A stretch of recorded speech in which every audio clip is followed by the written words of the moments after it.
Hello there, my name's Annette with Sunbeam Fabric Art. Welcome to my channel. This layer cake was on sale not too long ago, so I snapped it up because I just love turquoise. If you've watched my channel much, you know that turquoise or shades of the ocean, those are my favorite colors.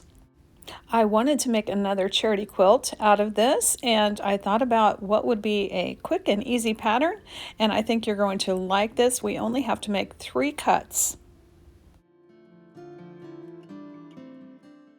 I am going to take a little time here so you can see the shades in this layer cake. Many times I will sort by light and dark. I will take a picture in black and white because I really need a lot of contrast. Well, as you can see, this layer cake, there are a lot of tones that are pretty similar values, and there are some lights.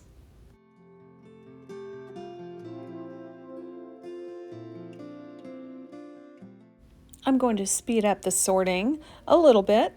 I do want you to be able to see all the beautiful batik fabrics that came in this pack. I also want to let you know that if you want to pull fabrics from your stash to make this quilt, you certainly can do that. And you do not have to cut your squares to exactly 10 inches. You can have any size of square, and this idea will work. I love that print right in front here with the little touches of gold and beige.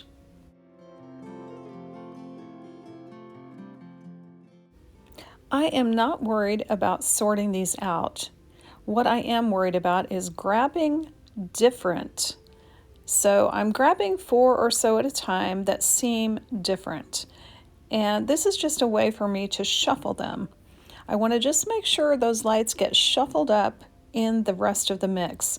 I'm not worried about the dark ones. I'm just picking different, contrasting. There's a little bit of contrast, but I'm not too worried about if there's a lot of contrast.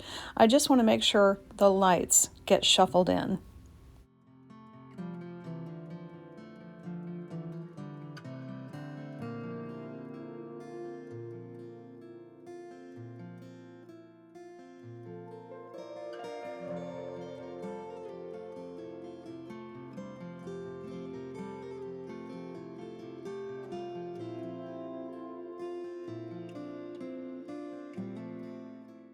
With those all stacked up in one stack, I just started grabbing from the stack a few at a time. It's however many you feel comfortable cutting. I was cutting about 4 or 5 at a time. I think at the very end I stacked up 6.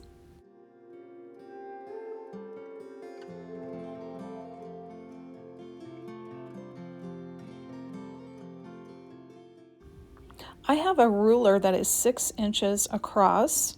So I'm going to be using that ruler to make a 6-inch cut vertically and a 6-inch cut horizontally. When I get finished cutting this first stack, I'm going to take those pieces and set them over to the side in the same order. And I'm going to go ahead and go through my whole stack of 42 layer cakes and do the exact same cuts.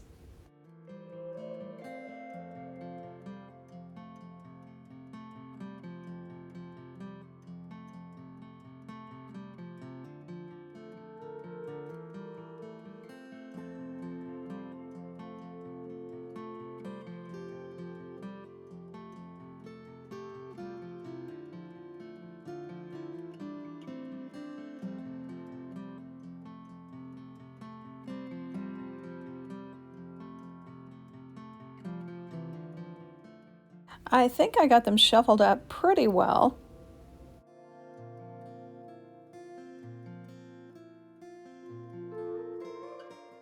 With all the cuts made, the first thing I'm going to do is shuffle 3 of these stacks. So I'm just taking 2, 3, 4, whatever I felt like, and I'm taking a few off the top and putting that on the bottom. And I'm making sure that top group has no matching fabric in it. So just not really planning anything here, I just have this stack. And yes, if you heard a cat meow, that was Blaze wanting to come in. Okay, moving on, all I'm going to do to build my block is take the 2 pieces on the right and switch their places. I'm going to turn this entire block to the left 90 degrees. This way I have two vertical seams that I can chain piece. So I've got a vertical seam for the top two pieces and a vertical seam for the bottom two pieces. And when I get those done, I will chain piece and sew that horizontal seam to join the two halves of the block. As I go through the stacks, there are some times where two of the fabrics are identical. So when I came across that, I just flipped it and switched it with a different fabric so I wouldn't have two identical fabrics in the same block.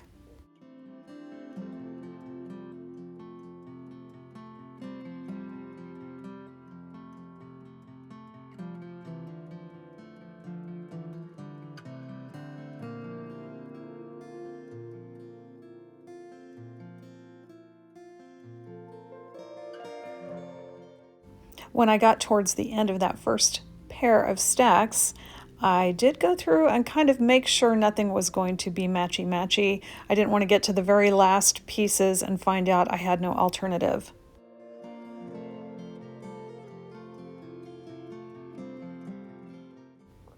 I finished the other set of pieces, and now I am ready to sew the top and the bottom of the block together. I'm using batik fabrics, and I am not pressing these first. If I had been using a really heavy-duty cotton, I would probably go ahead and press those seams, but since these are batiks, they're going to stitch together really nicely, and I don't really need to press other than a little finger press.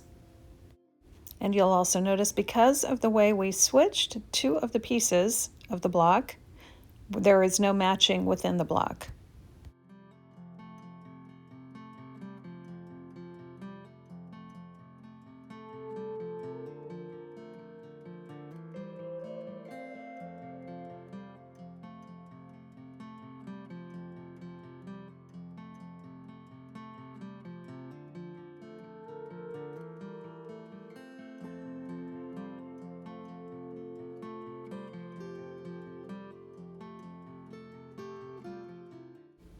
And again, before stitching the last few seams, I did double check to make sure I wasn't going to have matchy-matchy going on. I wanted all the pieces in each block to be different.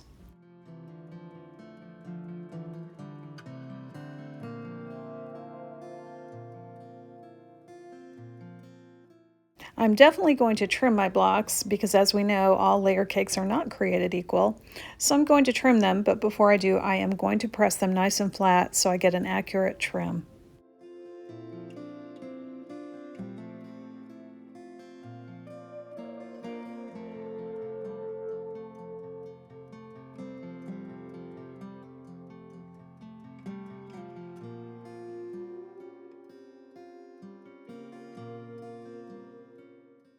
I'm going to trim all my blocks to 9 1/4 inches.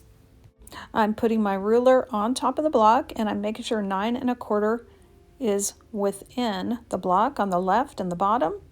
Then I can trim off that right side and that top side.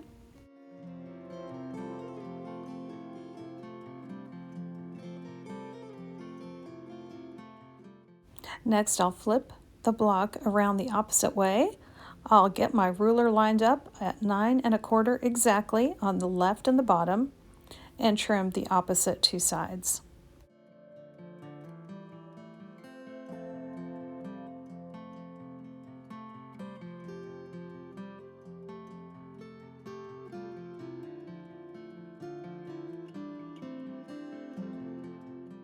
What I really love about this quilt is there is nothing that's going into my scrap bin. We have used the whole layer cake aside from these few trimmings. Let's talk about laying out this quilt and how I am going to stitch this together. I have those two blocks laid the same way. Next, I'm just going to turn that block on the right-hand side 180 degrees. If you line them up differently or maybe turn them only 90 degrees, you will get a whole different layout. And if you have a fabric line that has more contrast, you will get some interesting little patterns. But for my purposes today, there's not a lot of contrast in these fabrics, just those few lights. So I'm going to stitch all 42 blocks together, just like I showed you where I had turned the one on the right 180 degrees. I will watch out to make sure I don't get too many like fabrics together, but there will be some cases where I'm going to end up with the same fabric next to each other. The layer cake included 2 and sometimes 3 copies of each print. Now we are back to more chain piecing as I join all the pairs together. With 42 blocks, I will have 21 pairs. I will lay this quilt out 3 pairs across, so there will be 6 blocks per row, and then there will be 7 total rows.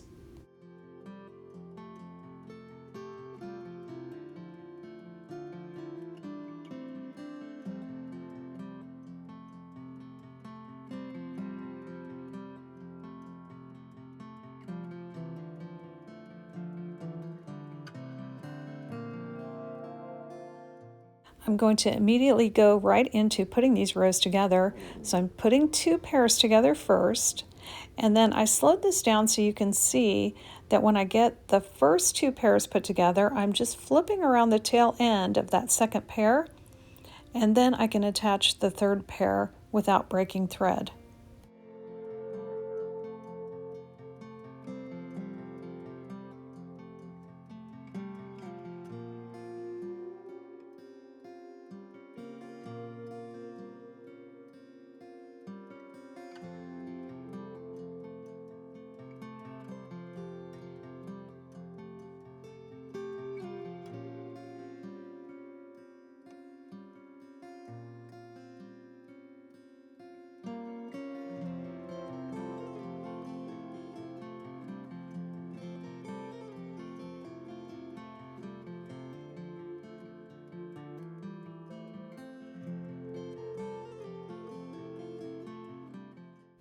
Once all the rows are put together, it's time to think about laying out the rows individually.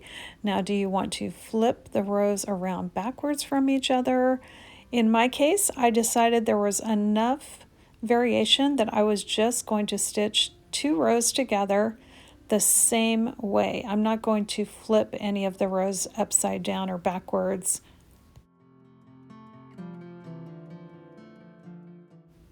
Now it's time to start clipping my rows together. So I am clipping to keep everything together till I can get it to the sewing machine.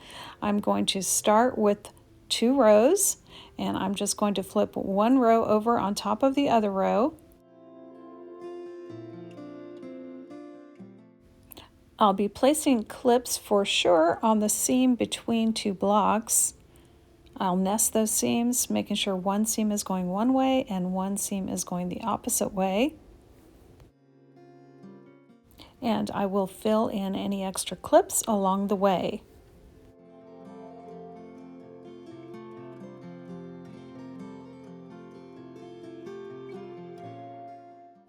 For today's quilt, as soon as I clipped my pairs, I was going to take them to the sewing machine and go ahead and stitch those seams. I changed my mind and I decided to clip the whole quilt together. So what you see me doing is clipping all 6 seams for the 7 rows that I'm going to be stitching, and then I took them to the sewing machine and stitched the whole quilt.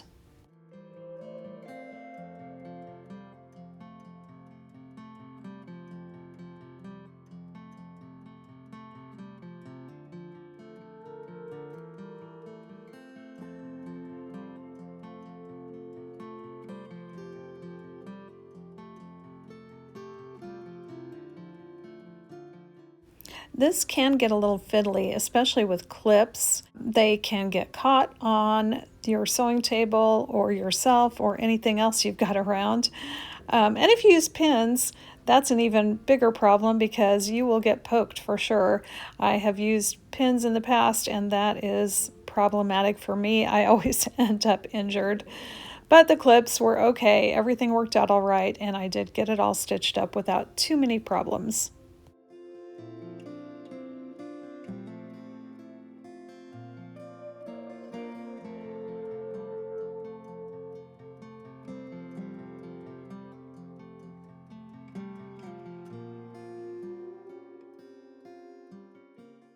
Next, I went all the way around the outside of the quilt with a basting stitch.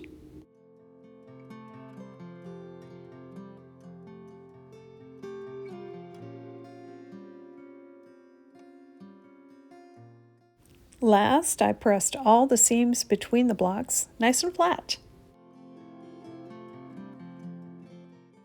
These turquoise batiks are just beautiful. I could look at this quilt for days, and I hope whoever ends up with this quilt that's going to be a donation loves it as much as I do.